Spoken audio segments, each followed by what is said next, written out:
Assalamualaikum. Hai anak-anak, selamat pagi. Semoga kalian dalam keadaan sehat walafiat ya. Nah, sebelum kita belajar hari ini, jangan lupa kita berdoa terlebih dahulu ya. Oh ya, hari ini kita mau belajar apa ya? Yuk kita simak baik-baik. Hari ini kita akan belajar materi kelas 5 tema 2 subtema 1 yaitu sistem pernapasan hewan dan manusia.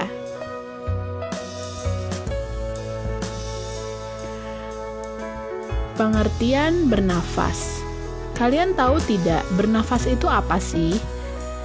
Coba kalian tarik nafas kalian.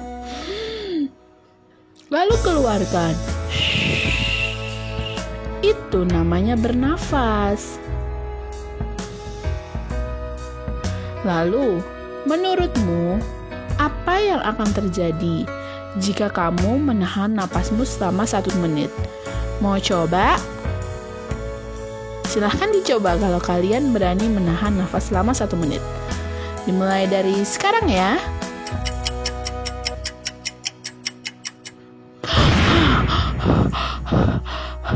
Jangankan 1 menit, beberapa detik saja, kalian pasti sudah tidak kuat saat menahan napas. Betul tidak?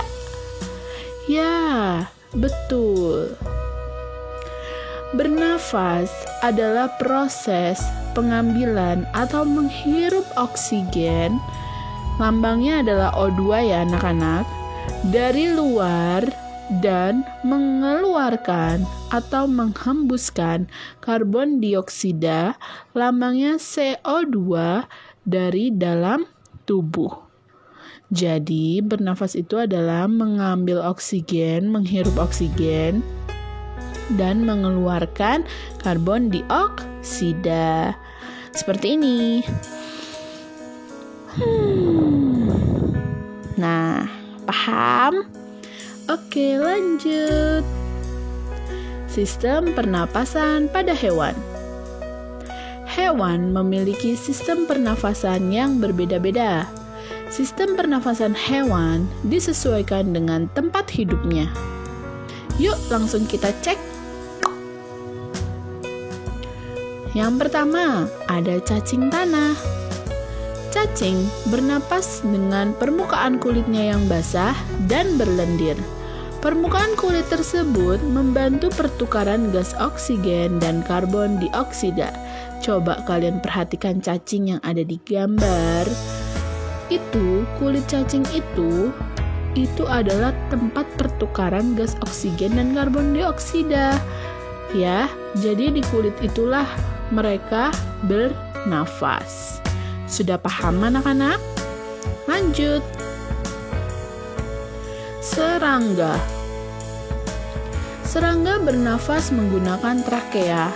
Trakea itu adalah saluran-saluran halus yang bercabang dan terbesar dan tersebar di seluruh tubuh serangga.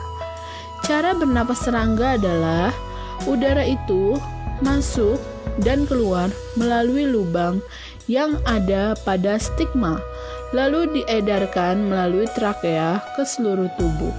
Nah, kalau kamu perhatikan gambar di samping, ada serangga yaitu cengcorang ya atau belalang. Di dalam tubuhnya dia itu terdapat stigma. Stigma adalah yang bersekat-sekat dan trakea. Nah, stigma ini berfungsi untuk keluar masuknya udara. Nah, coba kamu bisa lihat itu ada lalat, di situ ada spiracles, yaitu adalah stigma, dan trachea system, itu adalah trakeanya. Nah, di sini ada contoh-contoh serangga yang bernafas menggunakan trakea atau stigma. Yang pertama ada tawon, garengpung, nyamuk, ngengat, orong-orong, kepinding, kalajengking, rayap, laron, lipan, luwing, dan undur-undur. Oke, gimana anak-anak? Sudah paham? Kita lanjut ya. Nomor 3, ada ikan. Ikan bernafas menggunakan insang. Insang itu berbentuk lembaran-lembaran tipis. Kalian sudah pernah lihat belum insangnya ikan? Nah, nanti kita lihat ya gambarnya. Sekarang Ibu akan jelaskan bagaimana sih ikan itu bernafas. Ikan itu kan ada di dalam air ya anak-anak. Air itu mengandung oksigen, akan masuk melalui mulutnya ikan. Makanya kalau di dalam air, mulut ikan itu selalu cuap-cuap alias selalu terbuka dan tertutup. Mereka itu berfungsi untuk masuknya oksigen. Lalu, mulut ikan itu akan tertutup dan air akan mengalir ke bagian insang. Di insang itulah terjadilah pertukaran oksigen dan karbon dioksida. Nah, insang itu yang ini loh anak-anak. Yang kamu kalau beli ikan, pasti mamahmu minta insangnya dibuang ya bang. Seperti itu. Nah, insang itu kalau ikannya masih hidup, itu udara akan mengalir ke dalam insang itu dan disitulah terjadi pertukarannya. Nah, sekarang kita lihat videonya.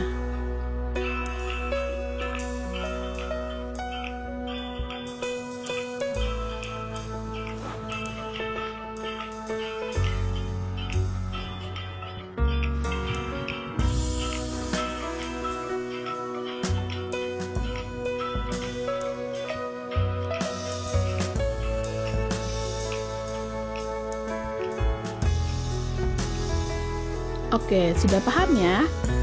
Kita lanjut. 4. Amfibi atau katak. Amfibi merupakan hewan yang memiliki 2 tahap hidup. Dia itu bisa hidup di air, lalu setelah dewasa dia hidup di darat. Saat di air itu adalah dalam fase berudu. Amfibi bernafas menggunakan insang. Saat dia di darat, amfibi ini bernafas dengan paru-paru dan kulit atau saat menjadi katak. Amfibi itu memiliki kulit yang selalu lembab dan basah. Gunanya adalah untuk pertukaran oksigen dan karbon dioksida. Makanya kan kalau kamu lihat katak kulitnya selalu mengkilap. Gunanya untuk pertukaran oksigen. Nah, ini contoh berudunya ya anak-anak kalau kamu tidak tahu berudu. Dan ini adalah kataknya. Lanjut. Di sini ada video pernapasan katak. Kita lihat sama-sama.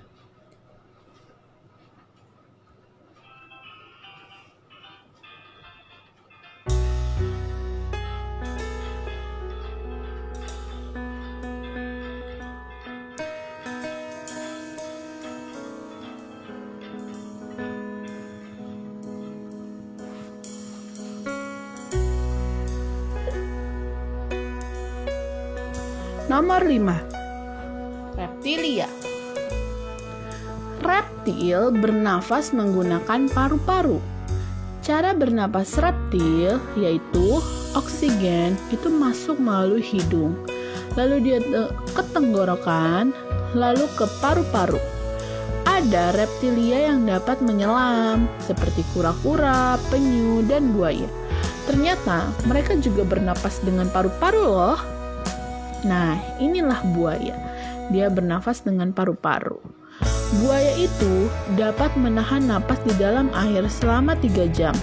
Karena di belakang mulut buaya itu terdapat penutup lubang, sehingga air tidak bisa masuk ke dalam paru-paru. Setelah 3 jam di dalam air, makanya kamu sering melihat buaya itu keluar dari air. Itu adalah dia menghirup oksigen sebanyak-banyaknya. Dan jika oksigen sudah banyak masuk ke dalam tubuhnya, dia akan masuk lagi ke dalam air. Nah, ini ada kura-kura. Dan ini penyu. Kura-kura dan penyu itu ternyata juga bernafas dengan paru-paru loh. Lanjut ya. 6. 6. Burung. Burung bernapas menggunakan paru-paru dan dibantu oleh pundi-pundi udara. Pundi-pundi udara mampu menyimpan udara. Cara bernapas burung yaitu saat burung terbang, burung itu tidak bisa bernapas melalui hidungnya. Burung saat terbang bernafas menggunakan udara yang tersimpan di dalam pundi-pundi udaranya. Kepakan sayap burung membantu udara di dalam pundi-pundi udara mengalir ke paru-paru. Jadi burung itu terbang mengepakkan sayap, gunanya adalah untuk mereka bernafas. Karena dengan mengepakkan sayapnya, pundi-pundi udaranya itu juga akan mengalirkan udara ke paru-parunya sehingga mereka tidak sesak nafas saat berada di udara. Paham anak-anak? Nah, Bu, seperti apa sih pundi-pundi udara? Nah, kita lihat di sini ada burung. Burung itu juga mempunyai hidung ya anak-anak. Lubang hidung burung itu memang digunakan untuk menghirup oksigen. Nanti mereka akan masuk ke trakea, lalu akan masuk ke paru-paru, dan disimpan udaranya itu di pundi-pundi udara. Saat terbang, pundi-pundi udara itu mengembang mengempis saat mengepakkan sayapnya burung. Nah, barulah udara yang ada di pundi-pundi udara itu mengalir ke paru-paru. Sudah paham? Lanjut, mamalia. Hewan mamalia bernafas menggunakan paru-paru. Cara bernafas mamalia adalah oksigen masuk melalui lubang hidung, lalu dia ke trakea, barulah ke paru-paru. Di dalam paru-paru itu ada bronkiolus dan alveolus. Mamalia yang hidup di air bernafas dengan cara memunculkan diri ke permukaan air secara berkala untuk mengambil udara. Ayo, apa contohnya mamalia yang hidup di air? Nah, kita lihat dulu ini. Di sini ada mamalia, yaitu kuda. Kuda bernafas dengan hidung, lalu masuk ke trakea. Setelah masuk ke trakea, dia akan masuk ke paru-paru. Namun di paru-parunya itu ada bronkiolus dan alveolus. Gunanya adalah untuk menyebarkan udara ke seluruh tubuh. Nah, di sini ada contoh mamalia lain yang bernafas menggunakan paru-paru yang hidupnya di darat. Contohnya landak, kelelawar, kelinci, jerapah, ya. Dan mamalia yang hidupnya di laut, contohnya dugong, ikan hiu, ikan paus, dan ikan lumba-lumba. Sorry, ikan hiu tidak ya anak-anak. Ketika muncul di permukaan, paus mengeluarkan sisa karbon dioksida dan uap air. Setelah itu, paus menghirup udara sebanyak-banyaknya sampai paru-parunya penuh, lalu masuk kembali ke air. Jadi, kenapa sih ikan paus dan ikan lumba-lumba itu sering muncul ke permukaan air dia sambil melompat-lompat? Karena mereka itu sedang menghirup udara. Setelah mereka menghirup udara, mereka akan berenang lagi di dalam air. Dan mereka itu menggunakan paru-parunya untuk bernafas. Paham ya? Lanjut. Sistem pernafasan manusia. Setelah kalian paham dengan sistem pernafasan hewan, sekarang kita langsung lanjut ke pembelajaran sistem pernapasan manusia. Langsung kita cek yuk. Bagian-bagian alat pernapasan manusia. Nah, kalian lihat, ini adalah kalian, yaitu manusia. Yang di atas ini ada alat pernapasan manusia yang paling utama, yaitu rongga hidung. Setelah rongga hidung, di bawahnya sini adalah rongga mulut. Nih, kalian kan kalau hidung kalian mampet, kalian bisa kan bernafas menggunakan mulut. Nah, tapi itu tidak dianjurkan sama sekali. Karena di dalam mulut tidak ada penyaringnya, sehingga udara yang masuk lewat mulut itu tidak disaring terlebih dahulu. Beda jika udara masuk lewat hidung yang disaring dulu melalui bulu-bulu hidung. Nah, setelah rongga hidung dan rongga mulut, Di sini ada faring. Nih, faring itu yang ini ya anak-anak. Lalu di bawahnya ada epiglottis. Epiglottis itu katup. Lalu ada laring. Dan di sini ada trakea. Trakea ini yang bentuknya bulat seperti ring-ring ya. Lalu yang ini, yang besar ini namanya adalah paru-paru. Tapi kalian perlu ingat, di paru-paru itu ada bronkus, bronchiolus, ada alveolus. Lalu yang ini adalah diafragma yang bentuknya seperti N, nih, U terbalik. Dan yang di sini adalah rongga perut. Kalian juga bisa bernafas melalui perut, misalnya saat kalian sedang bernyanyi. Nah, kalau kalian sudah tahu bagian-bagiannya, sekarang langsung kita ke fungsi-fungsinya. Hidung. Hidung itu gunanya untuk menyaring debu dan kotoran yang berasal dari luar. Udara. Penyesuaian suhu kelembaban udara untuk memudahkan proses penyebaran gas di dalam tubuh. Lalu, trakea atau tenggorokan. Gunanya adalah penghubung antara bagian hidung dan paru-paru. Jadi gunanya trakea itu, nama lainnya adalah tenggorokan. Trakea atau tenggorokan itu untuk bernafas. Sedangkan di situ juga ada yang namanya kerongkongan. Kerongkongan itu untuk makan. Jadi bedakan ya tenggorokan dengan kerongkongan. Trakea itu adalah tenggorokan. Gunanya penghubung antara bagian hidung dan paru-paru. Makanya dia panjang dan bentuknya seperti ring-ring. Lanjut, faring. Faring itu adalah pertemuan rongga hidung dengan rongga mulut. Makanya kenapa sih kalian kalau keselak nasinya itu bisa masuk ke hidung? Karena mereka itu saling bersatu rongganya dan bisa bertemu, yaitu di faring. Lanjut, laring. Laring adalah kotak suara atau pita suara. Saluran pernapasan yang membawa udara menuju ke trakea. Jadi dari laring inilah udara akan dibawa menuju trakea. Lanjut, ada epiglottis. Epiglottis adalah susunan tulang rawan untuk mencegah makanan dan minuman masuk ke dalam trakea. Jadi, saat kalian bernafas, epiglottis itu menutup. Saat kalian makan, epiglottisnya itu terbuka.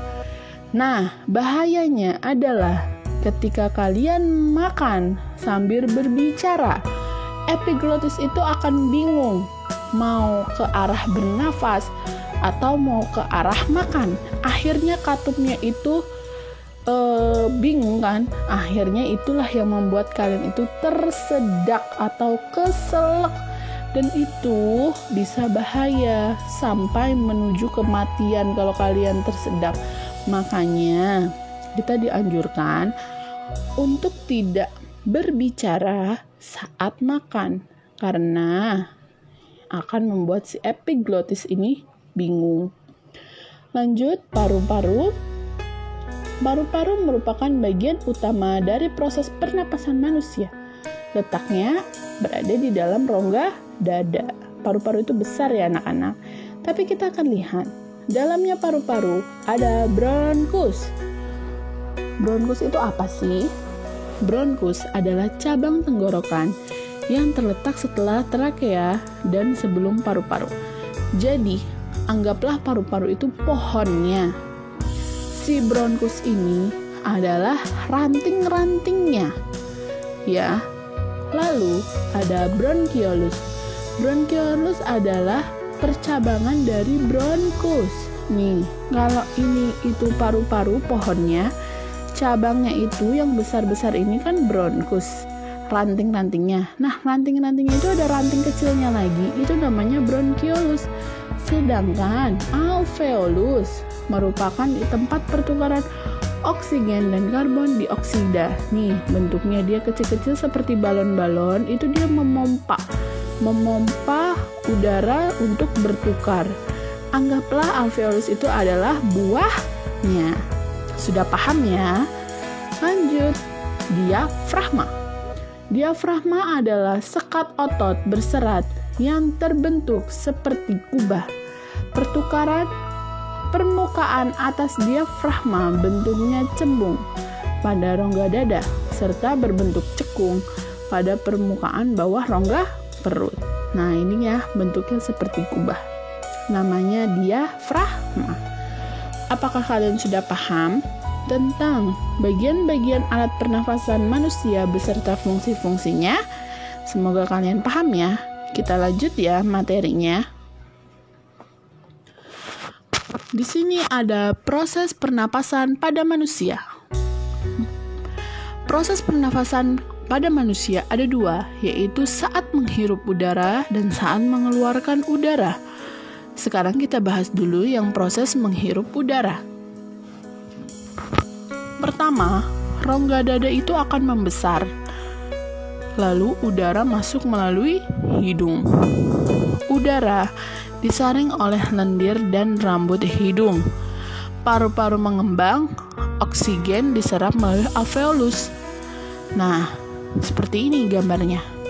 Udara, oksigen masuk, rongga dada dan paru-paru mengembang, diafragmanya berkontraksi. Pada proses menghirup udara, diafragma berkontraksi. Semula kedudukan diafragma itu melengkung ke atas, lalu menjadi mendatar, dan otot-otot antar tulang rusuk berkontraksi, dan rongga dada mengembang. Nah, ini ya saat kita menghirup udara. Jadi saat kalian menghirup udara, rongga dada kalian itu membesar, diafragma kalian itu menjadi datar, dan masuklah oksigen. Tapi saat kalian menghembuskan nafas,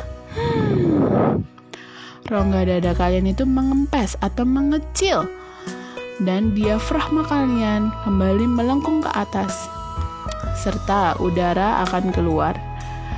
Paham ya anak-anak? Lanjut. Nah, di sini ada video pernafasan manusia. Kita lihat sama-sama ya.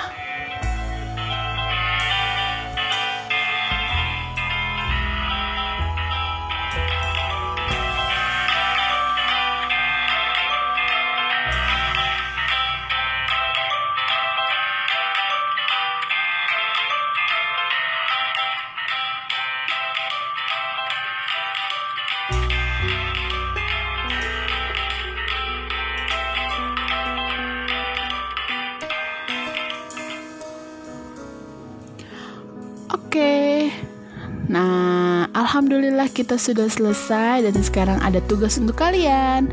Tugasnya adalah perhatikan gambar hewan-hewan berikut lalu tuliskan organ pernafasannya. Burung dengan apa dan apa, kumbang dengan apa, harimau dengan apa, ikan dengan apa, dan katak dengan apa. Mudah bukan? Nah, serta tugas yang kedua, kalian tuliskan nama organ pada sistem pernapasan manusia di bawah ini. Nomor 1 itu apa, 2 apa, 3, 4, 5, 6, 7, 8, 9, 10. Ya, kalian tadi kan sudah dijelaskan, jadi kalian tinggal masukkan ke gambar ini. Oke, terima kasih sudah menonton anak-anak. Semoga video kali ini bermanfaat ya. Semoga ilmu yang diberikan hari ini bisa dengan mudah kalian serap dan kalian bisa mengerti apa yang diajarkan pada hari ini. Alhamdulillah kita sudah selesai dan kita sama-sama mengucapkan alhamdulillahirabbil alamin.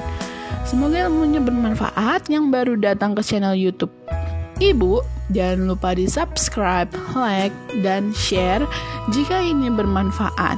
Sampai ketemu di video selanjutnya. Terima kasih sudah menonton. Dadah, wassalamualaikum.